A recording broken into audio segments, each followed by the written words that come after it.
नमस्ते, अभिवादन आपका इनोसेंट इन्वेस्टर के इस नए वीडियो में। दोस्तों, इस वीडियो में मैं आपको स्विंग ट्रेडिंग स्टॉक्स बताऊंगा जिनमें आप अगले हफ्ते ट्रेड कर सकते हो। ठीक है, लेवल्स भी आपको बताने की पूरी कोशिश करूंगा। पहले निफ्टी का चार्ट जरा देखते हैं। निफ्टी जहां पर खड़ी है इसको आप सपोर्ट मानिए, रेजिस्टेंस मानिए, कुछ भी मानिए। ऊपर गई बाजार तो यही लेवल सपोर्ट बनेगा, नीचे गई बाजार तो यही लेवल रेजिस्टेंस बनेगा। ऐसे मौके पे जो है स्विंग ट्रेड काफ़ी आसान हो जाता है हमारे लिए पकड़ना, इसीलिए ये वीडियो आपके लिए हाजिर है। ये 2021 की आखिरी वीडियो होगी स्विंग ट्रेड वाली। मैं आपसे एक रिक्वेस्ट करूंगा, 2021 में हमने मोर देन 15 वीडियोस डाली हैं स्विंग ट्रेड की। आप उनकी परफॉर्मेंस को चेक कीजिएगा, फिर इन स्टॉक्स पे भरोसा करके ट्रेड लीजिएगा। नहीं चेक किए हो परफॉर्मेंस, ज़रूर जाकर चेक करना, और अगर कर लिए हो तो आप आराम से ट्रेड ले सकते हो। ठीक है, अभी आगे बढ़ते हैं। आगे बढ़ने से पहले कुछ एक बात कर लेते हैं आपसे। बात ये ज़रूरी है दोस्त कि आप में से बहुत सारे लोग बोलते हैं कि कितना परसेंट हम लोगों को एक्सपेक्टेशन रखनी चाहिए पर मंथ के बेसिस पे, वीकली बेसिस पे। मैं कहता हूँ अगर वीक में 1-2% आ गया, वेल एंड गुड। ट्रेडिंग की बात हो रही है, इन्वेस्टिंग में ये सब चीज़ें जो है बिना मतलब की होती हैं, बिना मतलब की होती हैं। आप इन्वेस्टिंग में percentage of return short term में मत कैलकुलेट कीजिए, वहाँ पर आपको एनुअल बेसिस पे देखना होगा, वो भी 3-4 साल बाद देखना होगा। आपकी जिम्मेदारी है अच्छे स्टॉक्स को लेना। ट्रेडिंग में अगर हफ्ते में 1-2% आ गया, अच्छी बात है। महीने में अगर आपने 1-2% कमा लिया, ये भी अच्छी बात है। ये बहुत अच्छी बात थी, ये अच्छी बात है।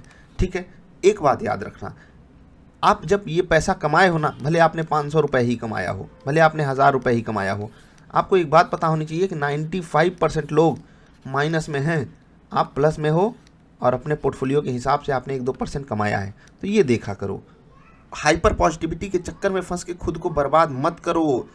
आपने अपने आप से बहुत ज़्यादा एक्सपेक्टेशन लगा कर रखी है कि मैं हर हफ्ते 10% कमाऊंगा, हर हफ्ते 5% कमाऊंगा। This is not real. मतलब ये जो एक्सपेक्टेशन है आपको लेकर डूबेगी। मैं आपको बता रहा हूँ, भारत की सबसे बड़ी कंपनी रिलायंस, इवन जो छोटी छोटी अच्छी कंपनियां हैं आप उनको ले लो, ये सब 20-25% के कैगर पे काम करती हैं। मैं फिर से कह रहा हूँ, ये कंपनी इतने बड़े बड़े बिजनेसेस को चला रही हैं 20-25% कंपाउंडेड एनुअल ग्रोथ के लिए। मतलब इनको भी यही उम्मीद है कि हम 20% से बढ़ पाएंगे, 25% से, 30% से। बहुत छोटी कंपनी है तो वो कह सकती है कि मैं 40-50% की ग्रोथ रेट से आगे बढ़ सकती हूँ। ये हो गई छोटी कंपनी, मतलब छोटा पोर्टफोलियो साइज। अब इस हिसाब से अगर आप देख रहे हो, महीने का अगर आप 2% निकाल ले रहे हो, किसी महीने 4 आ जा रहा है, तो ओवरऑल आप 25-30 चले जा रहे हो ना, तो आप इससे आगे बढ़ गए। ठीक है, आप इससे आगे बढ़ गए तो आप यहाँ पर अगर आ गए तो धीरे धीरे जब एक्सपीरियंस आएगा आप 40-50 भी कर लोगे। छोटा पोर्टफोलियो साइज है, बड़ा है 20-25% के लिए एस्पायर करो।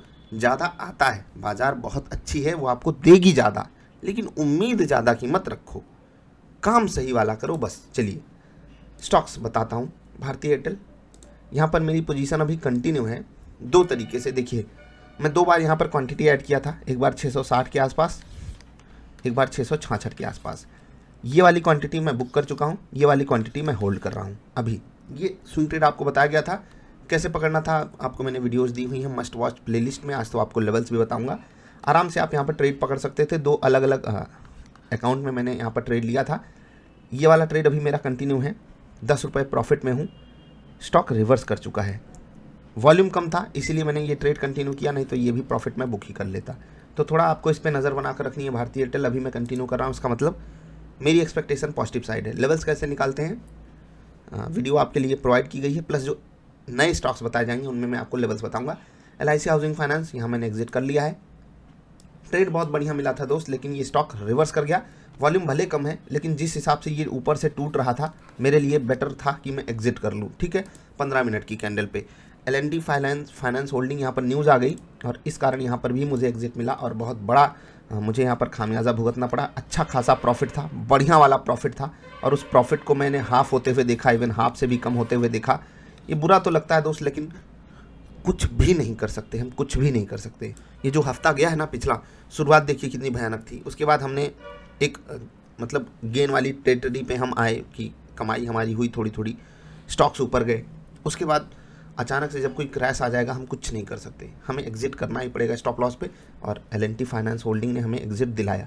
ICICI बैंक, एक स्टॉक की बात करेंगे दोस्त। देखो ये स्टॉक सही लेवल पे खड़ा था, अभी जहाँ पर खड़ा है ये आपको फिर से अपॉर्चुनिटी दे रहा है। ठीक है, 725 के ऊपर। थोड़ी आपकी नज़र यहाँ पर होनी चाहिए एक बढ़िया आपको यहाँ वैट का सपोर्ट मिल रहा है, प्लस लेवल्स के हिसाब से मैं आपको 2-3 लेवल्स बता देता हूँ। 731 आप इसको 730-70 भी मान सकते हो। इसके ऊपर 15 मिनट की कैंडल क्लोज हो, आप इसको क्लोजली ट्रैक कीजिएगा। अगर वॉल्यूम बहुत ज़्यादा कम नहीं है तो आप इसमें बाई साइड का ट्रेड ले सकते हो, या फिर ये आपको मिल जाए 690 के आसपास। दोनों ही सिनारियो में बेस्ट केस सिनारियो रहेगा आपके लिए, ठीक है। तो हाँ, 1.5% का स्टॉप लॉस रहेगा अगर आप ऊपर 731 के आसपास ट्रेड लेते हो। 690 के आसपास लेते हो तो 2.5% का आपको स्टॉप लॉस रखना है। यहाँ पर एस्पायर करना है आपको 6% के लिए, यहाँ पर मिनिमम आपको 2.5% एस्पायर करना है। मिनिमम इतना मिल गया, स्टॉप लॉस को कॉस्ट पर लेकर आइएगा, फिर एंजॉय कीजिएगा, ठीक है। ICICI बैंक दोबारा आपको यहाँ पर ट्रेड मिल रहा है। मैं आपको 2 और बैंक यहाँ पर देना चाहूँगा, कोटक महिंद्रा बैंक और HDFC बैंक। अब इसको थोड़ा सा आप अलग एंगल से देखिएगा। ये दोनों स्टॉक्स ऊपर के लेवल से बढ़िया वाले लेवल पर आकर खड़े हैं।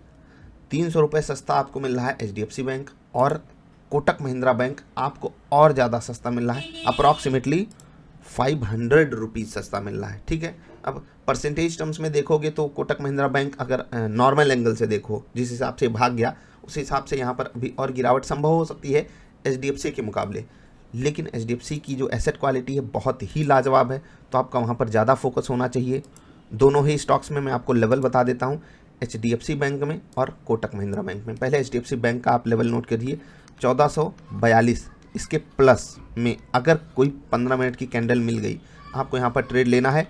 1370 के आसपास अगर ये स्टॉक आपको मिल गया तो आपको ट्रेड लेना है। यहाँ पर आपको स्टॉप लॉस रखना पड़ेगा 3% का, यहाँ पर आप 2% के स्टॉप लॉस से काम चला लो, और जैसे ही 2% ये आपके फेवर में जाए, आपको देखो ये काम आपको इंट्राडे में ही निपटा लेना है अगर हो जाता है तो।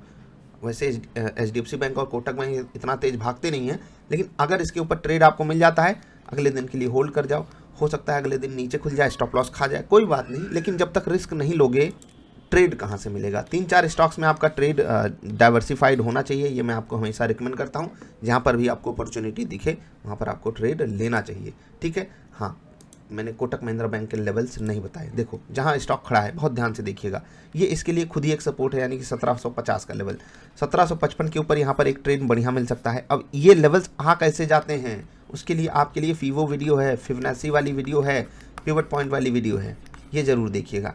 प्लस इन स्टॉक्स में एक सीक्रेट तरीका है ट्रेड लेने का, उसके लिए मैंने इससे पहले वाली वीडियो में डिस्कशन किया है, जहाँ पर मैंने आपको बताया है how and when two by stocks, वो ज़रूर देख लीजिएगा।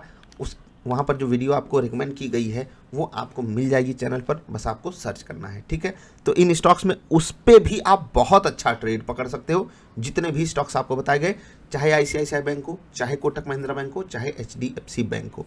एयरटेल का भी ट्रेड आपको वहाँ पर बढ़िया मिल सकता है।